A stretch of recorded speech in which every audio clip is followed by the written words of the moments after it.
My wife is in haughty with her lover while I'm at our 5-year-old son's funeral. As I stood before Noah's small casket delivering the eulogy, my voice remained steady, every word a promise to protect his memory.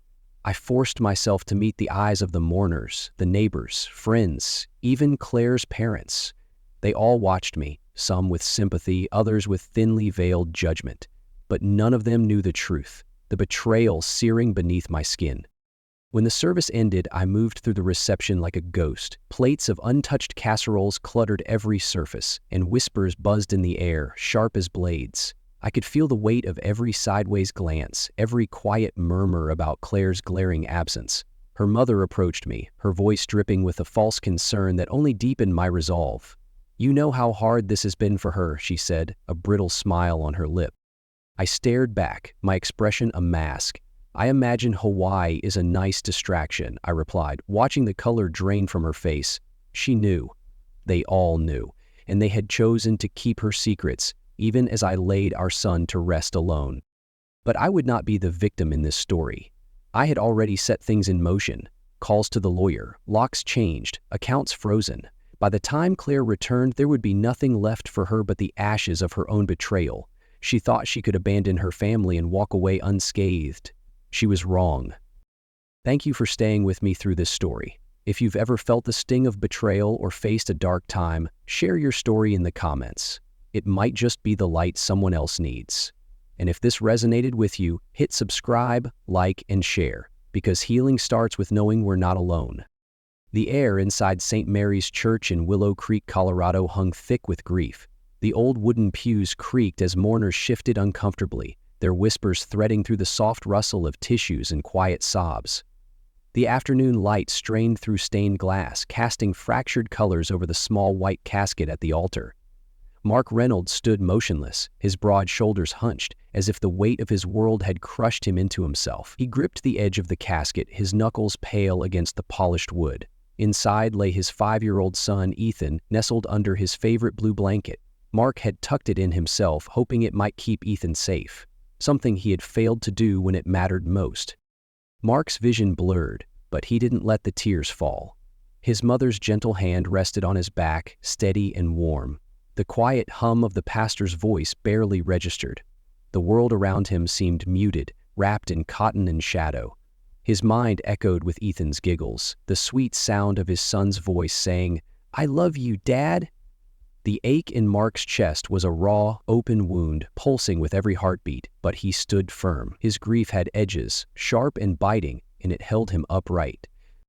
As the pastor spoke of innocence and angels, Mark's phone vibrated in his pocket. He hesitated, pulling himself from the fog of mourning. His fingers, stiff and numb, fished the phone out and he glanced at the screen. A message from an unknown number. "Thought you should see what your wife is really doing today. A concerned friend." Beneath the text, a photo slowly loaded. Mark's heart stumbled, then hammered against his ribs. The image was so sharp it could have been taken moments ago. His wife, Jessica, lay on a plush lounge chair beside a shimmering pool. Her skin glowed under the Hawaiian sun. Her lips curved into a carefree smile he hadn't seen in months. Next to her, a man with tanned skin and a smug grin had his arm draped casually around her. A cocktail sat untouched in Jessica's manicured hand, condensation beading on the glass. Mark's world tilted. His mind struggled to connect the woman in the photo with the one who had once shared his bed, his life, his dreams. Jessica had said she was at an important business meeting. She had texted earlier, a brief, hollow excuse about being unable to make it to Ethan's funeral. "Sorry, something came up. I'll make it up to you." Make it up to him? For missing her own son's funeral?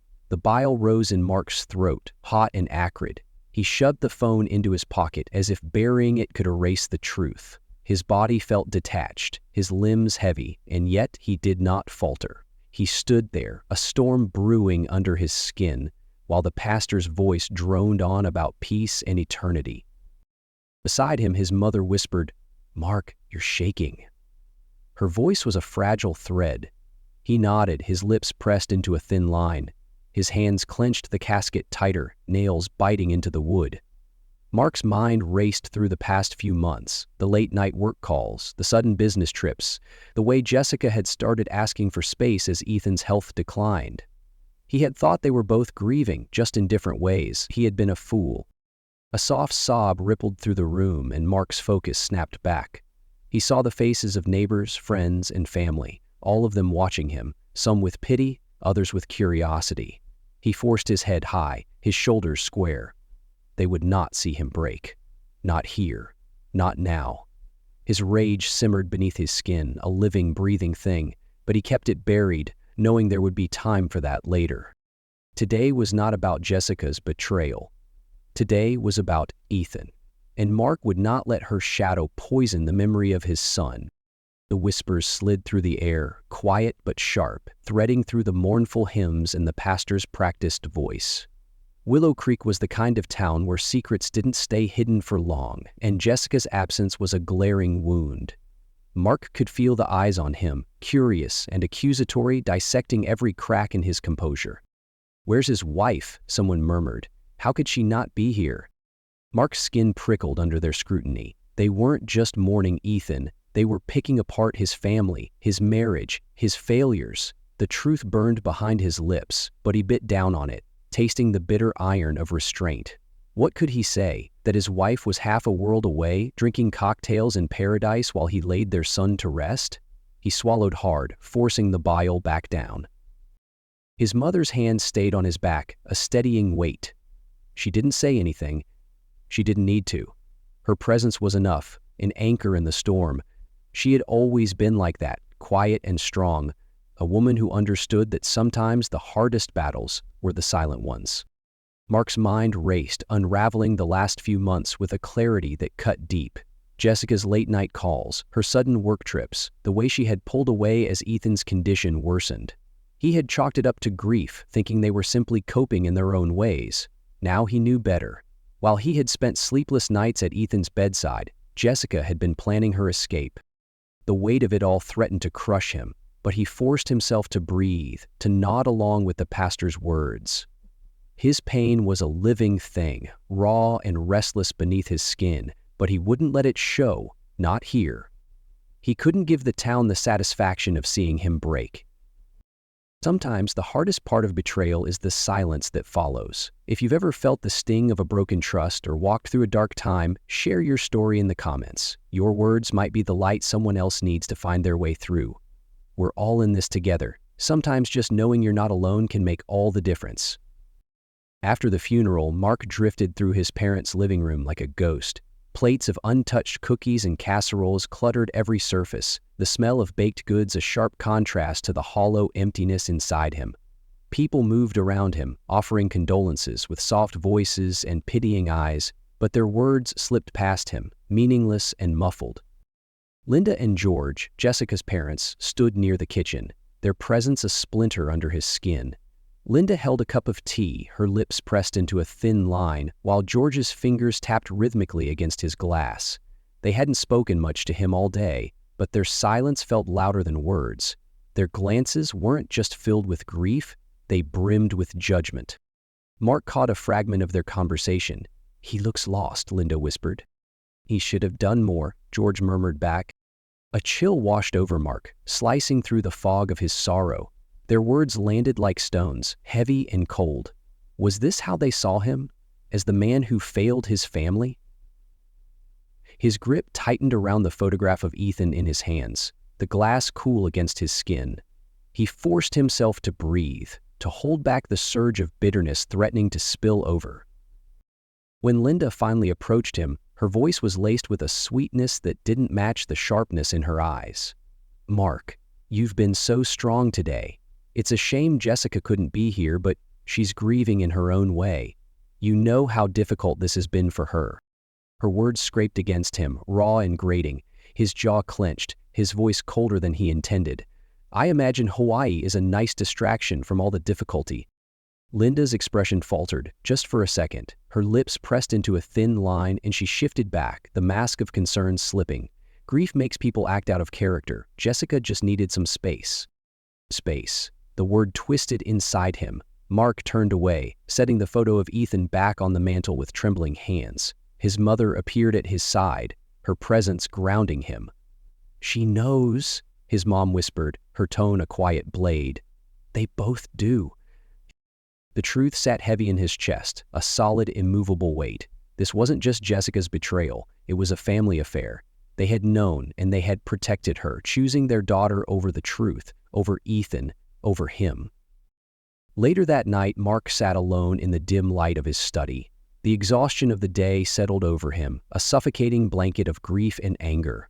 He sifted through a pile of mail on Jessica's desk, his fingers brushing against the sharp edges of unopened envelopes and bills. It was a mechanical motion, a way to keep his hands busy while his mind raced through memories and suspicions. One envelope caught his eye, its return address from an insurance company he didn't recognize. His brow furrowed as he slid a finger under the seal, the paper tearing with a soft hiss. The first page was formal, dry, but the words hit him like a punch to the gut. Life insurance policy. Insured. Ethan Reynolds. Beneficiary, Jessica Reynolds. The numbers on the page blurred, but they were unmistakable. $1 million. Mark's breath came in short, shallow bursts. His fingers trembled as he flipped through the pages, the black and white lines unraveling the truth he hadn't wanted to see. Jessica had taken out the policy just 6 months after Ethan's diagnosis. And worse, she had removed Mark as a beneficiary only weeks before Ethan died. She hadn't even asked. Hadn't even mentioned it. His name had been there, and then, with a single stroke of her pen, it was gone. Beneath the policy were receipts for loans taken against it, withdrawals that lined up with her plane tickets, with the poolside cocktails and the man with the smug grin. She had been using the money meant for their son to fund her escape. Mark's mind reeled, a violent whirlpool of disbelief and fury. The betrayal wasn't just emotional, it was financial, methodical, premeditated. Jessica had planned this. She had seen the future, one without Ethan, and instead of holding her family closer, she had built herself a lifeboat and pushed them away. His sadness began to shift, the soft edges of his grief hardening into sharp lines of resolve. He wasn't just a grieving father anymore. He was a man betrayed, a husband who had been played, a father whose son's memory had been twisted into collateral for a new life. The rage that burned through him now was different. It wasn't wild or consuming, it was cold, focused. He would not be the victim of Jessica's story, he would write his own. His thoughts sharpened into a plan, every betrayal a point on the map he would follow to the truth. Sometimes the hardest truths are the ones we piece together ourselves. Have you ever uncovered a betrayal, one layer at a time? Share your story. Your strength might just be the inspiration someone else needs to find their own. Mark's phone buzzed on the worn oak desk, pulling him out of his thoughts. The screen glowed with an unknown number. He hesitated, the weight of the insurance document still heavy in his hands. After a beat, he answered. "Is this Mark Reynolds?" The voice on the other end was female, tight with nerves. "Who's asking?" His tone came out harsher than he intended, the edges of his grief sharpening into defense. "My name is Lisa Carter. I think we need to talk. It's about Jessica and Ryan." Her name was unfamiliar, but the weight behind her words felt like the pull of a rip current. "What do you want?" A pause, the kind that stretches taut and thin. "Look, I don't expect you to trust me, but I know what they've been doing. I know about Hawaii. And I know you're not going to like what I have to say." Mark leaned back in his chair, the leather creaking under his weight. His free hand clenched the insurance papers, the edges crumpling beneath his fingers. "Why should I believe you?" "Because I've been where you are now. I've seen the lies. Ryan, he's not who you think he is. Neither is Jessica." Her voice cracked, a fissure of vulnerability breaking through. "They've been planning this for a long time, Mark, and it's worse than you think." Something in her tone cut through his defenses. Desperation, maybe. Or perhaps it was the echo of his own betrayal mirrored back at him. "All right, where can we meet?" They sat in a quiet corner of a coffee shop, the din of milk frothers and low conversations cocooning them in a fragile privacy. Lisa's hands trembled as she slid a thick envelope across the table. Mark took it, the weight of it matching the heaviness in his chest. "Ryan was my boyfriend," she began, her voice a careful monotone. "At least, that's what I thought. We were together for 3 years. Then he met Jessica," her lips twisted, not quite a smile. "He always had a thing for women who could offer him more than I could." Mark's jaw tightened, but he stayed silent. Lisa continued. At first I thought it was just an affair. I confronted him and he fed me some story about how Jessica was going through a hard time, that they were helping each other. She scoffed, the sound brittle. But then I started finding things. Bank statements, plane tickets. He wasn't just sleeping with her, he was building a life with her. She reached into her purse, pulling out her phone. Her thumb moved quickly over the screen before she held it out to him. Text messages filled the display, their brightness a harsh contrast to the dim light of the shop. Jessica, the payout came through. We'll have more than enough to get started. Ryan, Maui's waiting, babe. Just don't let him suspect anything. Jessica, he's too broken to see straight. It's already done. Mark's vision narrowed, the edges of his world going white. He scrolled through more messages, each one a fresh cut. Plans for a beachfront property. Transfers of money from an account he didn't recognize. An account with both Jessica's and Ryan's names on it. They were going to use the insurance money, Lisa said, her voice wavering. Set up a business in Hawaii. It wasn't just about running away together. They'd been funneling money through my accounts too, using my name to set up loans and take out cash. Her eyes shone with unshed tears, a mix of anger and hurt. When I found out, I told him I'd go to the police. That's when he left me, said if I tried anything, he'd make sure I went down for it instead. Mark's fingers tightened around the phone, the plastic case creaking under the pressure. He had thought Jessica's betrayal was a knife to the heart, but this was a twisting of the blade. She hadn't just abandoned him emotionally. She had dismantled their life piece by piece, brick by brick. She had turned Ethan's death into a business opportunity, converting grief into greed. What do you want from me? He asked, his voice low, controlled. Justice, Lisa said, the words sharp as glass. I want them to pay for what they did to us, to you, to Ethan. She took a breath, steadying herself. I know you don't trust me, but I can help you.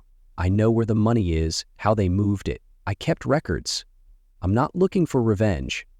I'm looking for the truth. Mark studied her, the shadows under her eyes, the way her hands shook when she thought no one was looking.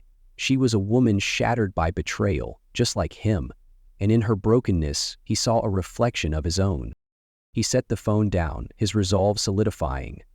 I'm in. Mark's mind raced as he sifted through the envelope Lisa had given him. Bank statements, loan documents, and screenshots of messages, all threads of a tangled web Jessica and Ryan had woven behind his back.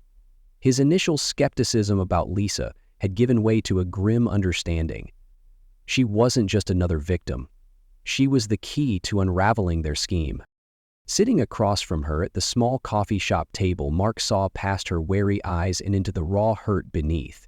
The betrayal had left its mark on both of them, but where his grief had hardened into resolve, hers still simmered close to the surface. They thought they could play us, Mark said, his voice low but steady, that we'd be too broken to fight back. Lisa nodded, her hands clasped tightly around her coffee cup. We've both lost too much already. I won't let them take anything else. They spent the next few hours dissecting every piece of evidence. Mark's legal instincts kicked in, his mind sharpening from the fog of grief into a razor-edge focus. He mapped out a plan, a strategy to expose the fraud and hold Jessica and Ryan accountable. Lisa's knowledge of Ryan's movements filled in the gaps, each new detail tightening the noose around their targets. Despite everything, Mark felt a strange sense of clarity. His anger was no longer a wild thing clawing at him from the inside. It had become a tool, a blade honed by the truth, and with Lisa's help, he intended to use it. Thank you for sticking with us through this story. It's never easy to talk about betrayal and loss, but sharing our experiences can be a powerful way to heal. If you've gone through something similar, your story might be the comfort someone else needs. Leave a comment, connect with others, and remember, you're not alone. Together we can find strength, even in the darkest of times. Mark sat at his kitchen table, documents sprawled out before him like pieces of a shattered mirror. Each page held a fragment of the truth, but together they painted a darker picture than he had imagined. His hands moved methodically through the evidence Lisa had provided, each new detail sharpening his focus. It wasn't just Jessica and Ryan. There was a deeper rot, and it led straight to Linda and George. A stack of papers with George's real estate business logo caught his eye. property transfers, financial statements, and payment records scrawled with dates that aligned too perfectly with Jessica's secret withdrawals. Mark's pulse quickened as he flipped through them. He saw names of shell companies, transactions that bounced through accounts like pinballs, and properties bought and sold within days. Classic signs of money laundering. A property deed slipped free from the pile, a signature at the bottom in familiar looping handwriting. His own. Mark's breath hitched. He had never signed these documents. His name had been forged, a clumsy attempt at mimicking his handwriting. His own home, the house he had built with Jessica, had been funneled into a scheme under his nose. His mind reeled back to conversations with George. The way he had suggested financial help during Ethan's treatments, the unsolicited advice about refinancing. It hadn't been concern, it had been manipulation. George had been setting the stage, preparing to strip Mark of everything while he was drowning in grief. Linda's involvement was more subtle but just as insidious. Her careful questions about their finances, the times she had offered to help with the bills, had been cover for gathering intel. She had known what Jessica was doing and had chosen to side with her daughter, even if it meant betraying Mark and tarnishing Ethan's memory. Mark's hands shook, a tremor that ran through him like an aftershock. This wasn't just betrayal, it was theft, fraud, and cruelty wrapped in a facade of familial love. They had seen him at his lowest, had stood beside him at Ethan's funeral, and all the while they had been counting on his pain to keep him blind. But he wasn't blind anymore. Mark's grief crystallized into something cold and unyielding. He wouldn't let them win. They had underestimated him, mistaken his silence for surrender. They were about to learn just how wrong they were. Mark found his mother in the kitchen, her hands busy with a tea kettle, though the water had long stopped boiling. The soft clink of ceramic against metal was the only sound, delicate and steady. She didn't turn when he entered, but he saw the way her shoulders tightened. A thread pulled taut. "They've been trying to sell the house," Mark said, his voice flat. "My name is on documents I never signed. George's real estate company is tied up in it, and Jessica—" His voice caught, but he forced himself through it. "Jessica took out a life insurance policy on Ethan, $1 million. She's been using it to fund her new life." His mother's back remained to him, but her knuckles went white around the handle of the kettle. "I thought as much," she murmured. "I didn't want to believe it, but Diana, she's been asking questions about the house for months, and George, he tried to get your father to sign something when he wasn't well. I stopped him, told him we weren't interested, but I should have said more." Mark stepped closer, the warmth of the room a stark contrast to the cold coil of betrayal in his gut. "You couldn't have known." "I should have," she whispered. She turned to him then, her eyes sharp and clear despite the tears brimming there. "I thought maybe it was just grief making me see shadows where there weren't any. I didn't want to add to your burdens." Her quiet strength washed over him, a balm on his raw edges. She had seen through the lies, but had held back, not out of fear, but out of love. Her restraint, her patience, made the truth easier to bear. She hadn't betrayed him. She had been waiting, standing guard until he was ready to see it for himself. The weight of betrayal had shifted in Mark's chest. It was no longer a chain pulling him under, but a blade he intended to wield. His grief had solidified, every tear and every whispered rumor forging it into something sharp and unbreakable. His sadness had burned away, leaving behind only resolve. He began to move with purpose, gathering every scrap of evidence, piecing together the trail Jessica and her parents had left behind. His emotions became tools. Anger to cut through the lies, grief to shield him from the sting of fresh wounds. He wasn't just preparing for a fight, he was preparing to win. Mark pushed open the glass door of the real estate office, the bell overhead chiming a hollow metallic sound. The room was a sterile grid of beige carpet and white walls, framed property listings neatly arranged under soft track lighting. It smelled of stale coffee and printer ink, an artificial space where lives were reduced to contracts and signatures. George and Linda sat at a polished conference table, their postures too straight, their expressions too composed. Jessica was next to them, a stack of papers spread before her, a pen poised delicately between her manicured fingers. Jessica's face faltered when she saw him, the polished veneer cracking just enough for a sliver of real fear to show through. She recovered quickly, though, slipping into a mask of concern that might have fooled him once. "Mark, what are you doing here? We're just handling some paperwork. You really shouldn't be. I know exactly what you're doing, he said, his voice a calm current that hid the undertow beneath. He dropped a thick folder onto the table, the sound sharp and final. The documents fanned out, photocopies of bank statements, forged signatures, and property deeds that bore his name in a handwriting that wasn't his. Linda shifted in her seat, the expression of feigned politeness on her face hardening into something sharper. George's fingers tapped nervously against his coffee cup, the rhythm stuttering. Jessica's eyes darted to the door, calculating her escape. You've been busy, Mark continued, his tone even. Moving money through shell companies, signing my name on property transfers, and all the while pretending to be the grieving family. His gaze pinned Jessica in place. Did you really think I wouldn't find out? That I'd be too broken to notice? Jessica's mask slipped, her features twisting with a mix of desperation and defiance. You don't understand. It wasn't like that. We were just trying to handle things. You've been so distracted, and someone had to take control. Mark almost laughed, but the sound came out as a sharp exhale. Control? You mean you wanted to control what little was left after you bled me dry? After you used our son's death to fund your new life? Linda interjected, her voice a smooth blade. Mark, you're upset, but selling the house was necessary. You can't hold on to the past forever. This is what's best for everyone. For everyone? Mark's voice cut through her words. Or just for you and Jessica, so you could cover your tracks and walk away with clean hands. George finally spoke, his voice a hollow echo. You need to move on, Mark. You're stuck in the past. You're letting your grief cloud your judgment. Mark stepped forward, the papers rustling like dry leaves beneath his hands. My grief isn't the problem, it's your greed. You thought I was too focused on Ethan's death to see what you were doing. You thought you could take everything from me, my home, my family's legacy, even my son's memory. Jessica's composure crumbled, tears spilling over her cheeks. But Mark had seen those tears before, had believed them when they were a lifeline instead of a weapon. Please, Mark, you have to understand. I was lost. After Ethan, I couldn't think straight. No, he said, the word a stone in the quiet room. You were planning this for months. While I was sitting in hospital rooms, you were sitting by pools. While I was holding Ethan's hand through chemo, you were holding Ryan's in Hawaii. The silence pressed in, thick and suffocating. Mark let it stretch, let them sit with the weight of their lies. Then the door swung open and Daniel Morales stepped in.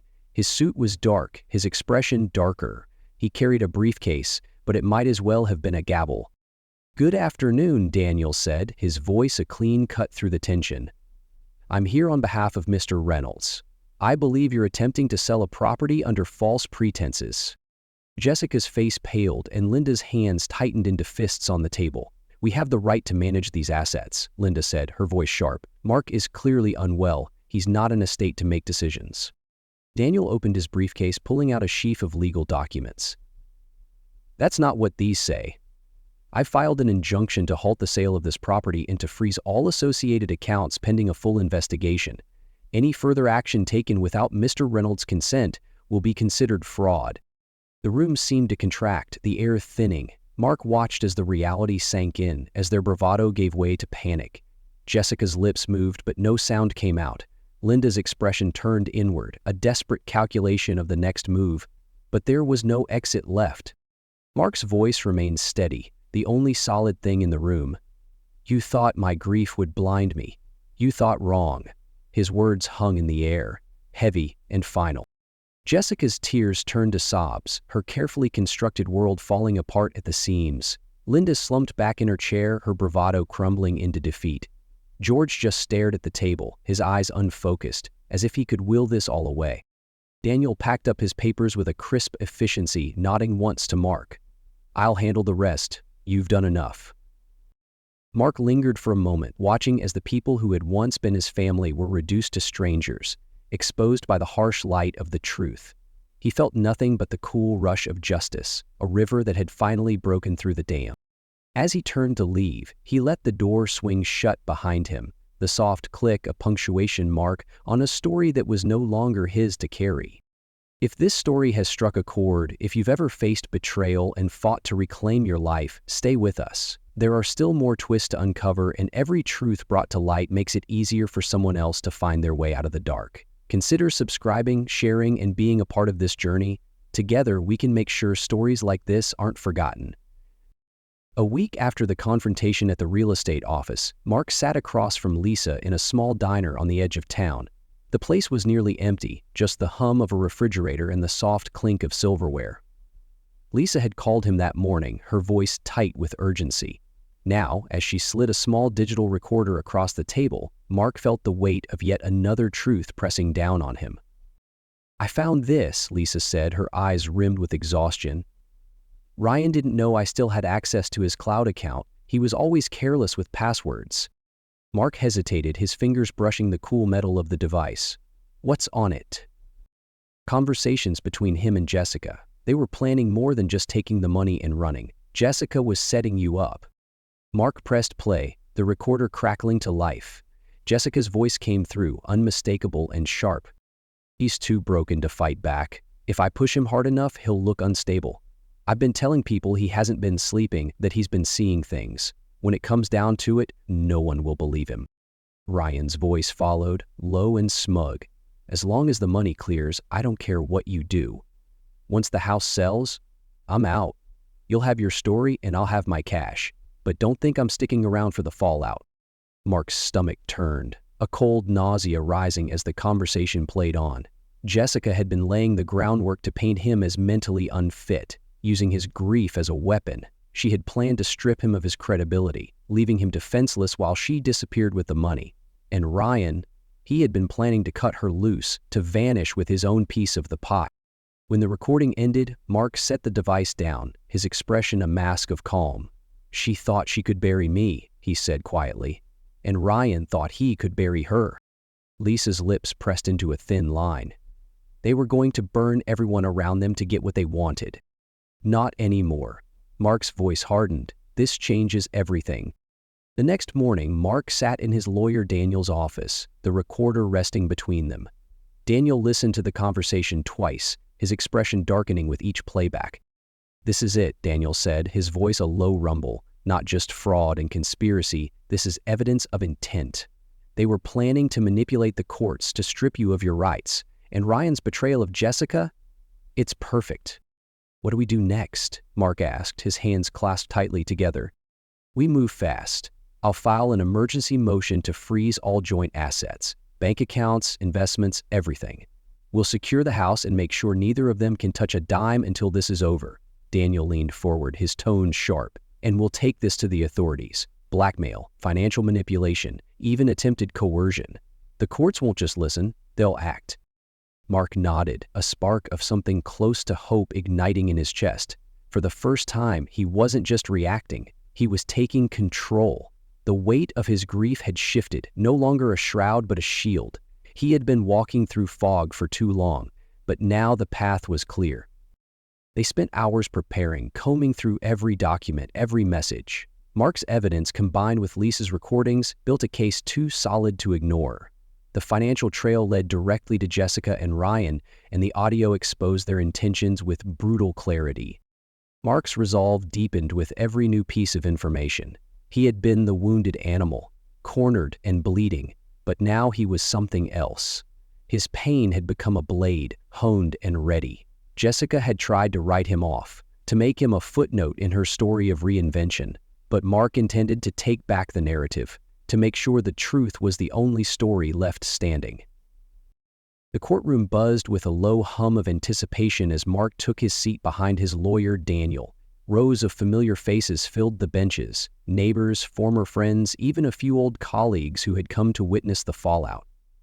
Mark felt their eyes on him, a mix of sympathy and curiosity, but he focused on the polished wood of the defense table where Jessica, Linda, and George sat. Their once confident expressions had crumbled into a fragile stillness, the weight of their decisions finally settling on their shoulders. Jessica looked diminished, her polished facade gone. Her hair, once meticulously styled, hung limp, and her clothes seemed too big, as if she were shrinking beneath the gravity of the charges.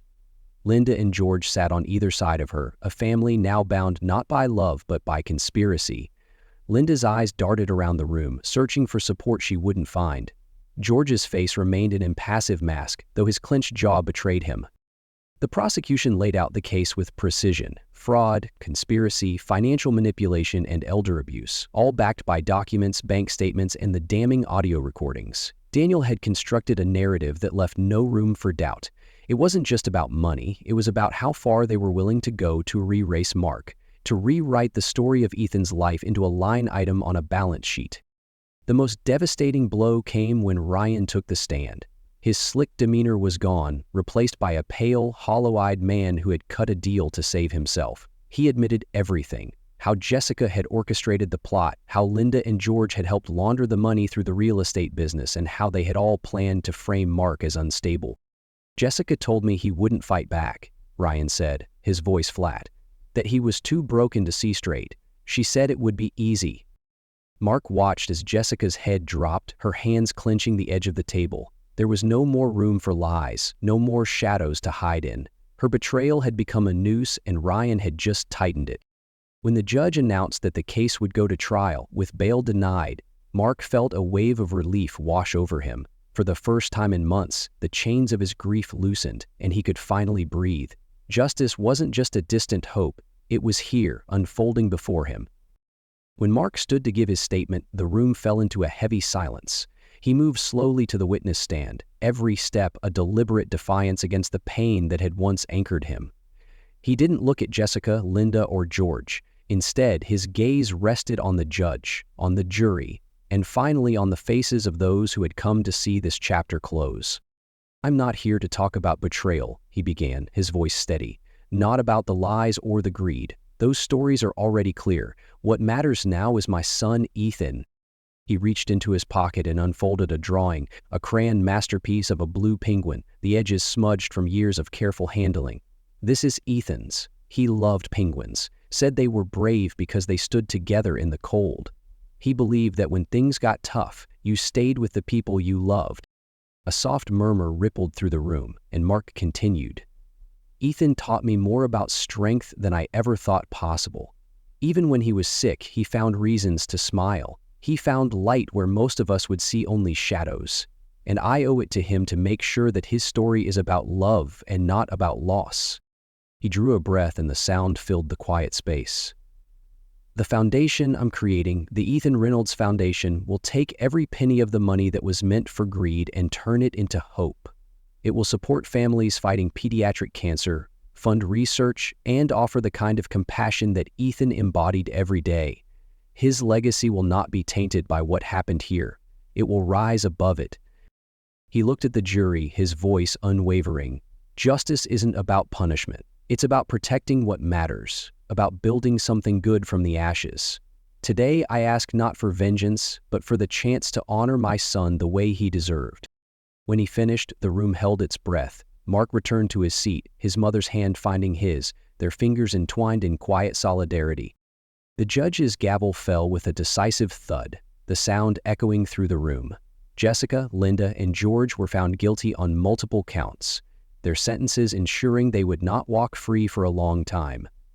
The insurance payout, once a tool of deception, was legally redirected to the Ethan Reynolds Foundation, its purpose transformed from selfish gain to selfless giving. Mark also regained full ownership of his home, the place where Ethan had laughed and loved. It would remain in the family, a sanctuary filled with memories and the warmth of a life lived fully, if too briefly. For Mark, the verdict wasn't just a win in the eyes of the law. It was a promise kept to his son, a promise that Ethan's story would be one of strength, compassion, and enduring light. The Ethan Reynolds Foundation started modestly. A few volunteers, a small office in the back of a community center, and Mark, often working late into the night with paperwork spread out before him. But what began as a way to honor his son's memory quickly grew into something much bigger. The first fundraiser drew a crowd, the room filled with faces both familiar and new. Families shared stories of their own struggles with pediatric cancer, and Mark spoke about Ethan, his light and his laughter. His words weren't polished or rehearsed. They were raw and real, and they resonated deeply. Within a year, the foundation was providing grants to help families cover medical expenses, offering counseling services, and funding research initiatives. A wing of the local hospital's pediatric cancer ward bore Ethan's name, and Mark found himself often visiting, sitting with parents in waiting rooms, sharing quiet conversations filled with hope and fear. The work was hard, but it was healing. Each success, each smile felt like a step toward something whole. Mark wasn't just moving forward, he was building something with purpose. He had turned the ashes of his grief into bricks, and with them he was constructing a bridge that helped others find their way through the dark. At events, parents would approach him, sometimes with tears, sometimes with gratitude. They spoke of the financial relief, the emotional support, and how knowing Ethan's story helped them find strength. Mark listened, his own pain a quiet echo, and he felt Ethan's presence in those moments. Felt his son's spirit in every hand he held, in every life he touched. The foundation became a beacon in Willow Creek, and Mark's story, once whispered behind closed doors, became an example of resilience and renewal. His grief had not defeated him. Instead, it had become a foundation, a legacy that transformed loss into love. One crisp autumn morning, Mark made his way to the cemetery. The air was cool, leaves swirling around his feet as he walked the familiar path. In his hands, he carried Ethan's favorite teddy bear, its worn fur a patchwork of love and time. He knelt at the headstone, brushing away a few stray leaves. The simple engraving bore Ethan's name with a small carving of a penguin in the corner, a tribute to his son's love for the brave little creatures. "Hey, buddy," Mark whispered, his voice steady but soft. "The foundation is doing great. We helped a little girl named Sarah get the treatment she needed. You would have liked her. She's got your same laugh." He set the teddy bear at the base of the stone, its button eyes reflecting the pale morning light. "I promised I'd keep your light alive, and I am. You're helping so many people, Ethan. Your love is still here." The wind moved through the trees, a gentle rustling that felt like a reply. Mark closed his eyes, letting the moment wash over him. The sadness was still there, a constant ache, but it had found its place. It no longer consumed him, it coexisted with the hope he had rebuilt from the ruins. When he rose to leave, he felt lighter, as if some of his burden had settled into the earth, into the roots of the trees that watched over Ethan's resting place. He walked back to his car, the path behind him covered with golden leaves, the road ahead clearer than it had been in a long time. Mark stood at the front of a crowded hall, the soft hum of conversation quieting as he approached the microphone. The annual gala for the Ethan Reynolds Foundation had grown from a small community event into a major fundraiser, drawing support from across the state. The room was warm with candlelight, tables draped in white linen, and the faces of families, survivors, and supporters reflected hope and gratitude. He cleared his throat, the microphone catching the soft rasp of his voice. "When I started this foundation, I didn't imagine standing here. I didn't imagine a lot of things, most of all, that I could find strength in a place that felt so empty." His eyes moved over the audience, landing on the children laughing near the dessert table, on the parents who had found comfort through the foundation's support. "There was a time when I thought my story ended with loss," he continued. "But I learned that sometimes the end of one story is just the beginning of another. Through the work we've done here, through each life touched and each family helped, I see that Ethan's story is still being written. His light isn't gone. It's just shining through all of you." A soft ripple of applause moved through the room, gentle and genuine. Mark's voice remained steady, but his words carried the weight of his journey. "I'm grateful to be part of this, not just as Ethan's father, but as someone who knows what it's like to stand at the edge of something broken and find the courage to rebuild." The room fell into a thoughtful hush, and Mark let the silence settle before he spoke again. "I've learned that betrayal doesn't just break you, it reshapes you. It's an earthquake, and you're left standing in the rubble, wondering if you can rebuild. I had to ask myself, what would I build from those broken pieces? Could I find the strength to not just survive, but to create something new?" He looked into the crowd, his gaze soft but searching. What would you do if the person you trusted the most shattered your world? Could you find the strength to move forward, to reclaim your story? Because that's what this foundation is, a story of hope, of turning loss into love, of finding purpose even in the darkest places. Mark stepped back, allowing his words to settle. He knew not everyone would answer aloud, but he hoped they would reflect, that they would carry the question home with them. He wanted them to see that strength wasn't about never breaking, it was about how you put yourself back together. As the evening wound down, Mark stood by the doors, shaking hands and sharing quiet moments with those who stayed to thank him. A young mother hugged him, her eyes wet but grateful. "Because of you, I didn't give up," she whispered. And in that moment, Mark felt the echo of Ethan's laughter, a reminder that his son's spirit lived on through every life they touched. As the last guests left and the lights dimmed, Mark found himself alone in the quiet hall. He took a breath, the weight of his journey settling into something softer, more manageable. His story had begun with loss, but it had transformed into something more, into a legacy of love and resilience. Sometimes, losing someone you thought was your forever is the first step to finding yourself. If you're facing betrayal, remember, your story isn't over, it's just beginning. And if this story brought you comfort or strength, share it with someone who might need it too. The greatest gift we can give each other is hope, and sometimes all it takes is knowing you're not alone.